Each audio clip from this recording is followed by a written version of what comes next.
The best settings on NBA 2K26. Drop a like on the video. We're not wasting any time. We're getting right into it. Scroll over to features. You're going to have 3 things you need to customize. Settings, controller settings, and customize HUD. We're going to go through everything to give you full control over the way you play on NBA 2K26. So in settings, it's a lot of preference. Like it's for like MyCareer and offline if you want injuries, fatigue on, things like that, game speed.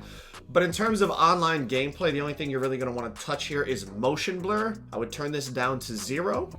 And then down here you have your volume settings. If you're a content creator, you're definitely going to want to turn off the music and stuff because that's going to get you a copyright claim. But here we go into the important stuff. With pure green windows returning to 2K26, it's going to be more important than ever to find the biggest green window jump shot bases for your specific build. And NBA 2K Labs has you covered. They have a bunch of free tools on their website, but what you're really looking for is under the premium section, the custom jump shot data. This is an absolute cheat code every year on 2K. This data contains statistically tested jump shots for your specific build, giving you the biggest green windows and the fastest releases, giving you an edge over the competition. I personally use this database for all my builds. If you're interested in access to this, use code Joe at checkout for a big discount. I cannot recommend NBA 2K Lab enough. Controller settings, all right? Shot timing for layups, free throws, and regular shots. I want to time all the stuff that I shoot, so I keep it all on, obviously customized to your liking. The shot timing visual cue, there's descriptions of what each one means. These are from the past couple, I think last 2 or 3 years on 2K, so if you're a returning player, you understand.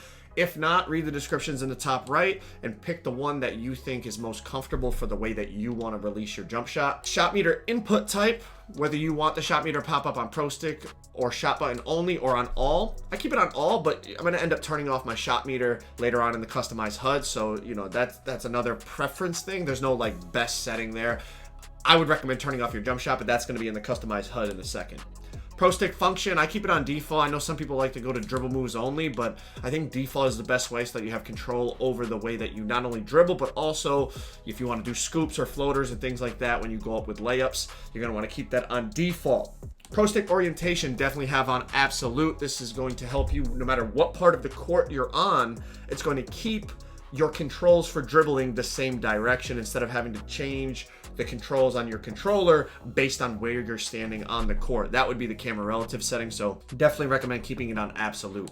This is huge. Passive dribble hand switches, make sure you disable this. It starts off enabled. Make sure you disable it. You do not want your players switching hands while they're dribbling without you telling them to do so, okay? Make sure you disable them. That is a massive one. On to passing. Some of this is going to be preference. For example, like the pass target profile, you can have direction, openness, default. I put it like this because I know some people just like to have their pass go to the open man, but you can tweak this around however you want in terms of distance and direction. And like I said, they also have settings that you could do for yourself. It starts off on default. You put it on however you want. Moving on down here, you're going to have this new feature they have called auto lob to moving receiver. And basically it says choose whether to allow contextual lob passes to a moving receiver when pressing the primary pass button.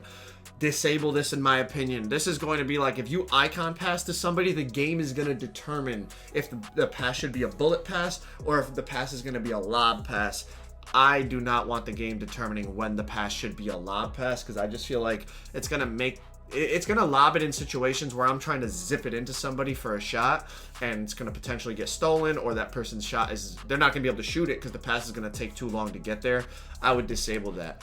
Moving down to the off-ball controls, this is a lot more for 5v5 play, like, you know, when you're calling for a pick and roll versus pick and fade and things like that. So if you're a play now player and stuff, you're going to want to customize this to your liking. But if you're playing MyCareer like I do online, you're not going to want to worry about this too much.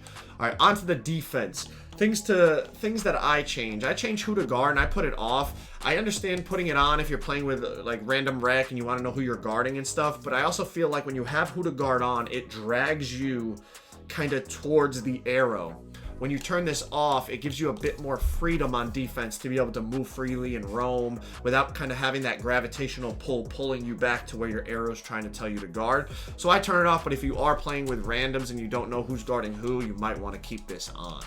Okay, moving on, pro stick defense, absolute. Just like the dribble controls, I would keep it on absolute. So no matter where you are on the court, if you're pushing up, you're going to put your hands up. You know, you don't want to have to be, you know, pushing it diagonal to the right because you're over on a certain wing or corner.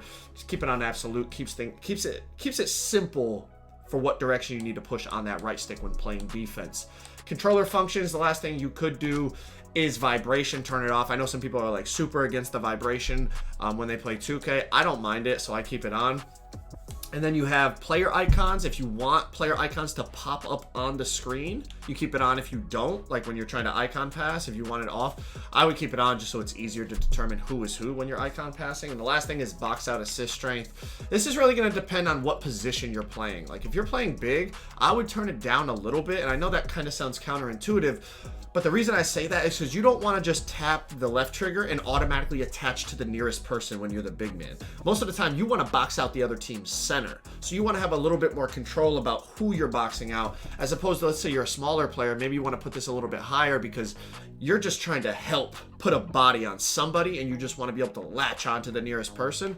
But if you're trying to have a little bit more control over who you box out, you might want to turn this down, or maybe start with it on default and then tweak it to your liking as you continue to play. Moving on to the last setting we need to mess with is the customized HUD. This is going to be just your visual feedback, and I'm going to give you a few tips here. Perfect release animations, this is all preference. Like I like to keep it on flame. You have a bunch of options. Placement, I like to have it above the player. You can have it above the rim.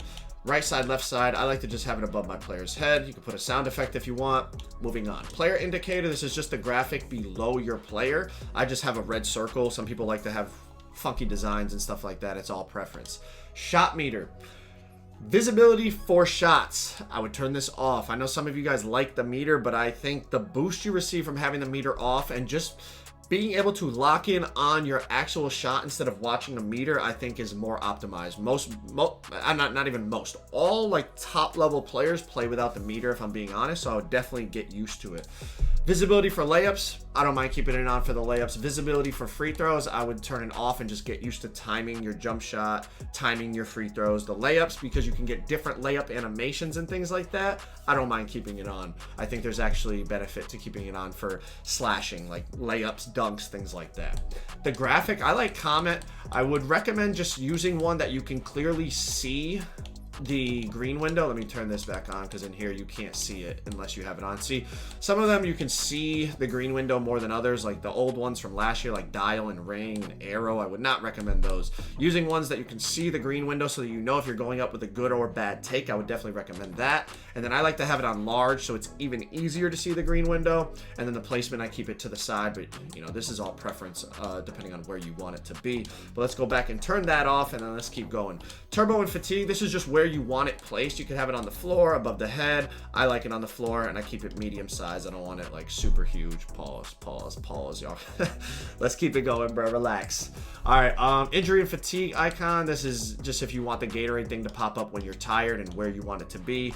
Your takeover icon, I just keep it on default. Shot feedback. This is a decision you have to make. Some people like simple so that it just shows, you know, you don't even see the contest. It just pops up right away. But with instant greens being back, I don't think there's a reason this year to not have it on all shots, because you're still going to get the instant green feedback, but then you see it's going to show the timing, the coverage, and the distance. So I'd want the most information possible when shooting jump shots. And then you could place it by the scoreboard or at the top middle of the screen. I'm going to keep it top middle of the screen this year, I think. Ball handler text. That's just, you know, what you want it to say underneath your player. You can have your name, position, number, etc. Last but not least, the new rebounding, when you can green rebounds. If you want to turn this off, you can. Or if you want to keep it on to see if you're timing your rebounds properly, you can. Appreciate y'all watching. If y'all want to check out my LeBron James build on NBA 2K26, click that video on the screen right there. I'll catch you on the next video. Peace.